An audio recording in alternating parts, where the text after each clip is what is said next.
Pagkaraan ng maikling sandali, si Diseo, nakararating lang sa bahay, ay agad na nahulog sa malalim na tulog, humihilik ng mahimbing sa kanyang kama.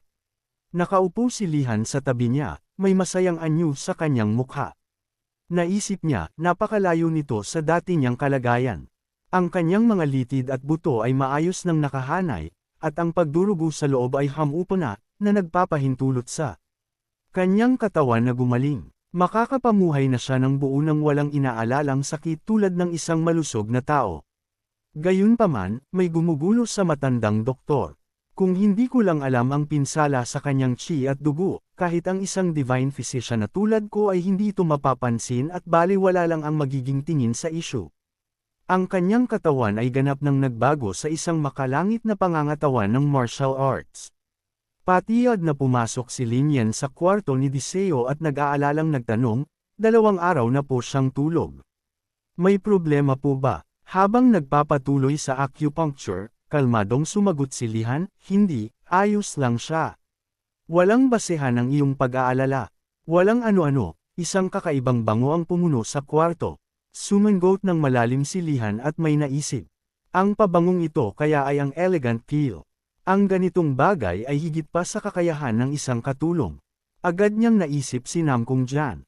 Iyon na nga iyon. Siguradong nagtatago ang Namkong clan ng ilan nito. Matapos ang sandaling pag-aalinlangan, nagpaalam na si Divine Dr. Lihan, iniisip na baka nagkamali lang siya. Ngunit sa sandaling iyon, casual na isinubo ni Nan ang isang elegant pill bago binigyan ng isa si Lin Yan. Paubos na ang merienda natin, komento niya.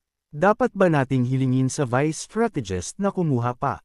Tumango si Lin Yan. Oo, tanungin mo siya. Nang gabing iyon, nagising na rin si Diseo. Nagpasya siyang maglakad-lakad sa mansyon, tamad na pinagmamasdan ang paligid, bakas ang pagod sa kanyang mukha.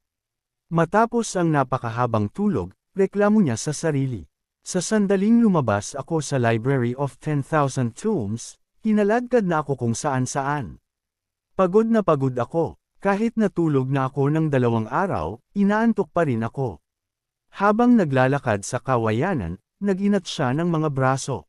Ngunit walang kamalay-malay si Diseo na may isang taong nagtatago sa likod ng malaking bato, pinapanood ang bawat galaw niya. Biglang may kaluskos ng mga dahon na nagpahinto sa kanya. Nakaramdam siya na may mali, tumingin siya sa gilid at natintong may nag-iispiya sa kanya. Sumigaw si Diseo, sino iyan? Dahan-daang lumabas si Baton mula sa kawayanan, bakas ang pagsang-ayon sa kanyang mukha. Hindi masama ang pakiramdam mo para mapansin ako. Gulat na nakatitig si Diseo habang nakaturo sa lalaki. Kinilabutan siya bigla. Wow, tinakat mo ako doon ah. Close ba tayo para sa ganitong surpresa sa gitna ng gabi? Agad na nagpaliwanag si Baton, matapos magtanong sa mga katulong, nalaman ko na narito ka. 2 araw na kitang hinihintay, pero dahil tulog ka, hindi ako nagkaroon ng pagkakataong makita ka, kaya ito na lang ang tanging paraan. Nalaglag ang panga ni Diseo. 2 buong araw mo akong hinintay. Nanliit ang kanyang mga mata. Teka lang, itinuro niya si Baton. Martial artist ka ba? Tumango si Baton. Oh, nararamdaman mo. Akala ko na itago ko ng maayos ang aking internal energy. Nag-isip si Diseo, tapos ay napaatras sa takot. Huwag mong sabihing bandido ka. Umiling si Baton. Huwag mo akong ikumpara sa mga anggas na iyon. Nakahinga ng maluwag si Diseo at naupo sa isang kahoy na higaan sa malapit, casual na tumingin kay Baton. Salamat naman. Wala akong pakialam kung saan ka galing. Kahit bandido ka pa, hindi kita isusumbong. Tinapik niya ang pwesto sa tabi niya. Maupo ka muna bago pa mapagod ang mga binti mo. Biglang lumalim ang boses ni Baton at itinuro si Diseo. Bata, hindi ka ba natatakot na baka nandito ako para patayin ka? Bumantong hininga si Diseo. Kung mapanganib ka talaga, hindi kailanman sasabihin ng mga katulong kung nasaan ako. Natawa si Baton at naupo sa tabi ni Diseo. Kakaibang bata ito. Ang dalawa ay naupong tahimik, nakatingin sa langit, bawat isa ay may sariling iniisip. Isang malamig na hangin ang umihip, nagpapakalusko sa mga dahon ng kawayan. Mahinang nagsalita si Baton, totoo nga. Humiga siya ng komportable sa malaking kama, tumatawa ng malakas. Totoo nga ang sabi nila, napaka-comfortable rito. Paalala ni Diseo, hindi ko sinabing pwede kang humiga. Tiningnan siya ni Baton nang may pagkadismaya at agad na naupong muli. Tumikim siya at umamin, sa anumang kaso, totoo iyon. Isa akong tao ng martial world. Noong panahon ko, napakagaling ko na hindi mo man lang magagawang isipin. Nasa sabik na nagtanong si Diseo, gaano ka kagaling kumpara sa tatay ko? Namula ang mukha ni Baton at sumagot, huwag mo siyang isali rito, ikaw na batang walang puso. Humagalpak ng tawa si Diseo. Nagbibiro lang ako. Hinawakan ni Baton ang kanyang kaliwang braso, seryoso ang ekspresyon. Minsan ko nang kinalaban ang tatay mo. Tinalo niya ako ng lubusan at nawalan ako ng isang braso. Biglang naluha ang mga mata ni Diseo. Hindi ko alam kung bakit pero sa tingin ko ay naiintindihan ko ang pakiramdam na iyon. Tila nagulat ang matanda sa kanyang mga salita. Awkward na kinamot ni Baton ang kanyang ulo. Ano ito? Naaawa ka sa akin dahil nawalan ako ng braso. Pinunasan ni Diseo ang kanyang luha, umiling siya. Ibinaba ni Diseo ang kanyang tingin habang tahimik na pumapatak ang luha, puno ang puso ng kalungkutan. Marami ka sigurong pinagdaanan, no? Sabi ni Diseo habang tumatango si Baton sabay sundot sa kanyang ilong. Biglang hinawakan ni Diseo ang kamay ng lalaki, may hinala sa kanyang mga mata. Ang lalaking ito kaya ang nagtatago sa Namkong clan para maghiganti. Ang tatay ko ay isang taong nabubuhay para sa martial arts, isang matigas ang ulo at makalumang mandirigma. Namula si Baton sa hiya at umiwas ng tingin. Isang ideya ang pumasok sa isip ni Diseo. Kung seryoso ka talaga sa paghihiganti, mayroon lang isang siguradong paraan para magawa iyon. Kahit nagpapanggap na walang pakialam, naging mausisa si Baton. Anong paraan iyon? Ngumisi si Diseo. Simple lang. Kung mabubuhay ka hanggang 130 taon, siguradong matatalo mo ang tatay ko. Walang makakatalo sa panahon. Iyon ang ultimate trump card. Sabi ni Diseo, nagkukunwaring malalim ang iniisip. Tumingin siya sa langit at nagbigay ng payo kay Baton. Bitawan mo na lang. Kapag pinakawalan mo na, mas gagaan ang pakiramdam mo. Akala mo siguro ang pagbabalik sa nakaraan, regressing, ay solusyon sa lahat. Pero bumalik ka man o muling mabuhay, reincarnated, may mga bagay na hindi nagbabago. Sa past life ko, nabutas ang tiyan ko. Ang paghihiganti sa Namkong clan at sa mga kapatid ko ay walang saysay. Bumantong hininga si Diseo, mas mabuti pang bumalik ka na lang sa pagtatabas ng puno. Agad na humarap si Baton, handa nang umalis sa inis.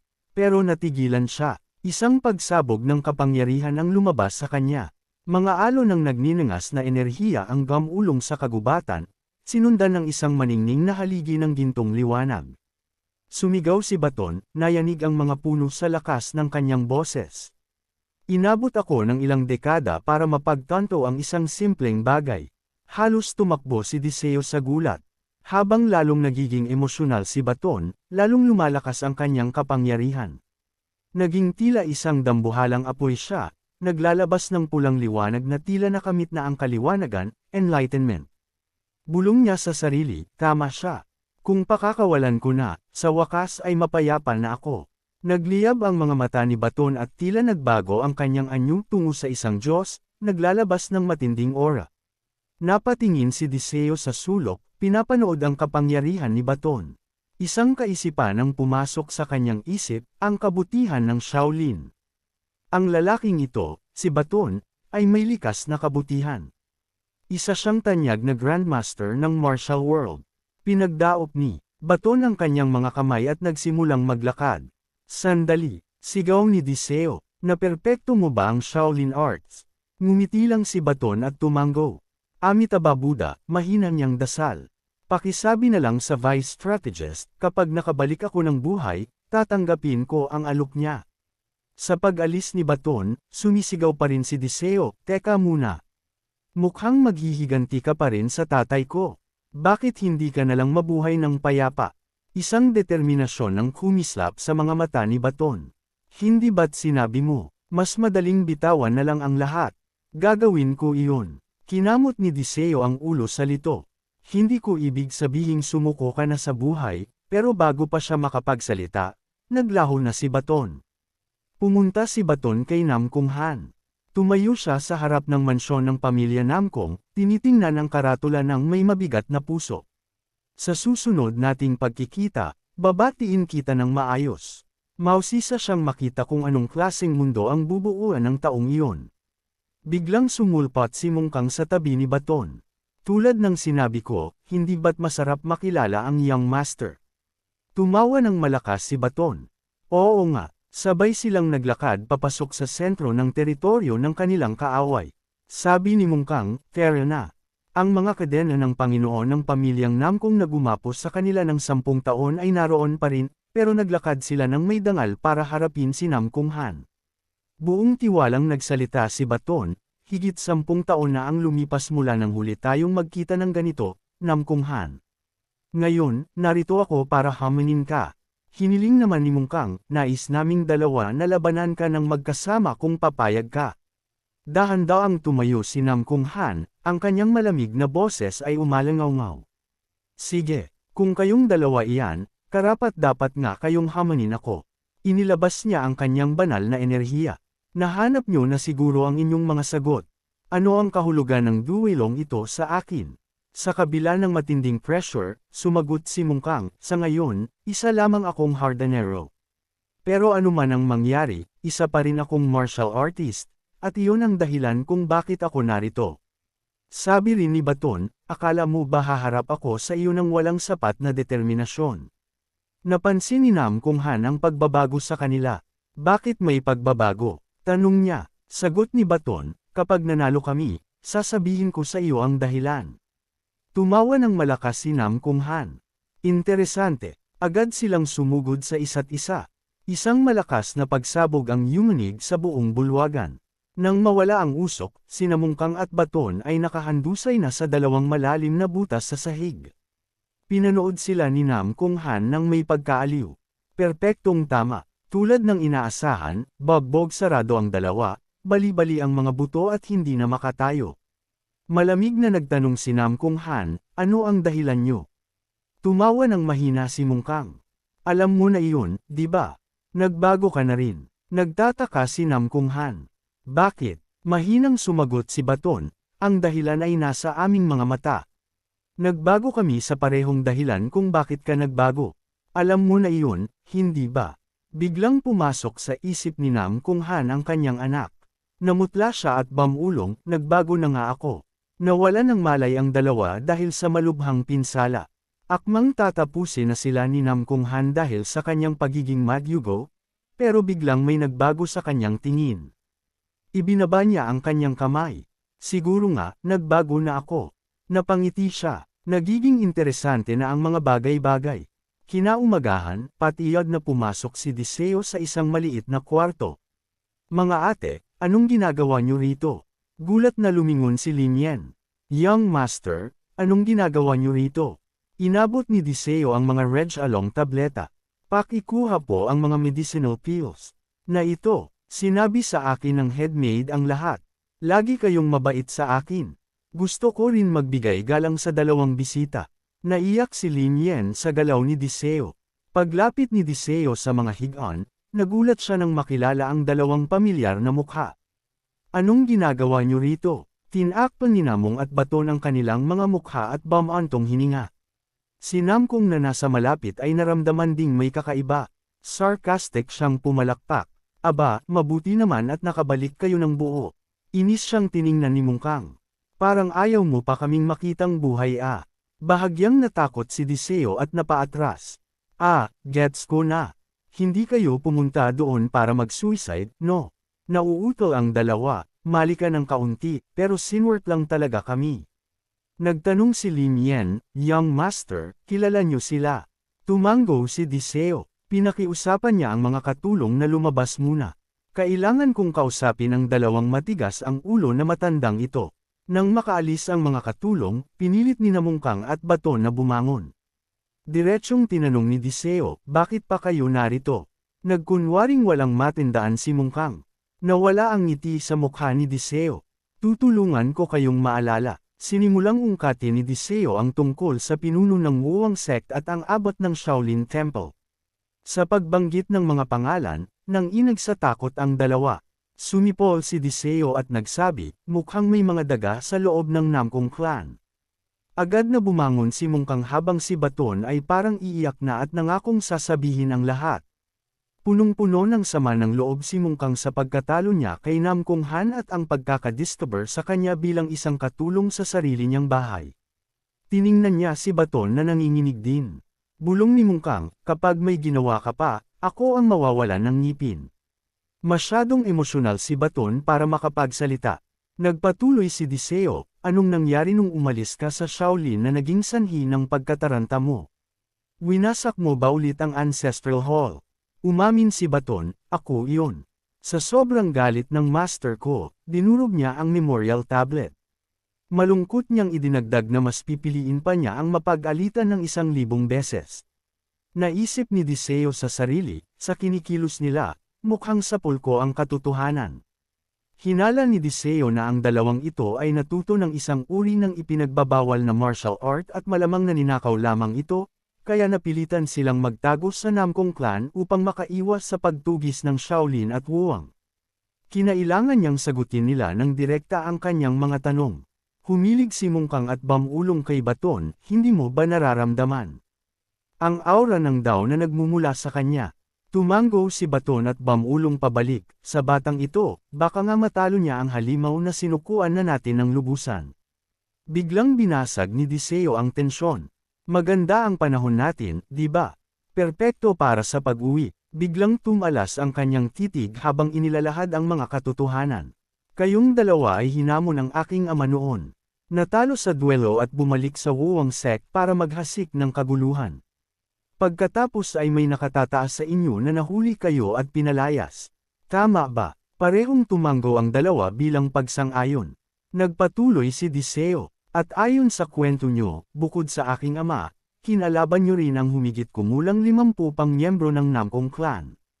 Tama, tumango muli ang dalawa. Nagtatakang nagtanong si Diseo, pero seryoso, bakit ba kayo nakadikit sa akin na parang mga niknik?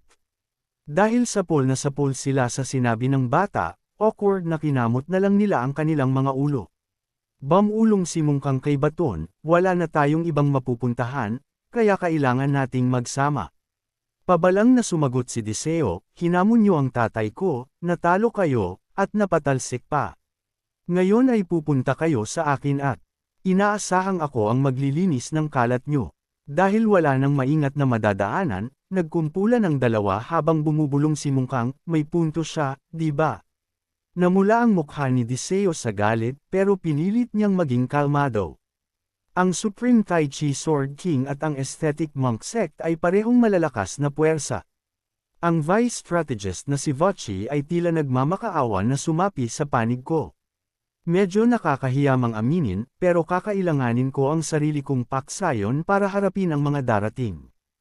Tiningnan niya ang dalawa at seryosong nagtanong, alam kong hindi lang kayo basta-bastang matanda, pero hindi pwedeng patakbuhin ang isang paksayon sa intuit-ayon lang. Kung gusto niyong manatili sa kapangyarihan, kailangan niyo muna ng pera. May pera ba kayo? Tumingin si Mungkang kay Baton, na natawa lang. Naubos ko na lahat sa alak. Nagtawanan ang dalawa at casual na idinagdag, kailan pa naging ganoon kaimportante ang pera? Nagngit-ngit si Diseo sa loob-loob niya. Ang dalawang ito ay hindi man lang opisyal na miyembro ng anumang dakilang pamilya, kaya malabong makakuha sila ng pinansyal na suporta. Biglang tumalas ang kanyang paningin. Sige, bagong panuntunan. Kung gusto niyong sumali sa grupo ko, kailangan niyong magbayad ng membership fee na 100 silver taels. Siyempre, may buwan ng allowance na ibibigay. Biglang naging seryoso ang mukha ni Mungkang. Teka lang, young master. Mukhang may mali ka. Ang membership fee na sinasabi mo, hindi kami ang dapat magbayad niyan. Nagulat si Diseo. Ah, ganoon ba? At paano ito may kukumpara sa mga tuntunin ng aking ama? Agad na umiling ang dalawa. Hindi ganoon iyon. Tumikim si Diseo at tumawa ng mahina. Tingnan niyo, makatwiran akong tao. Basta nandoon ang pera, ayos tayo. Dalhin niyo sa akin ang pondo, at tutulungan ko pa kayong pakinisin ang inyong martial arts. Nagningning ang mga mata ni Mungkang at Baton sa tuwa. Talaga,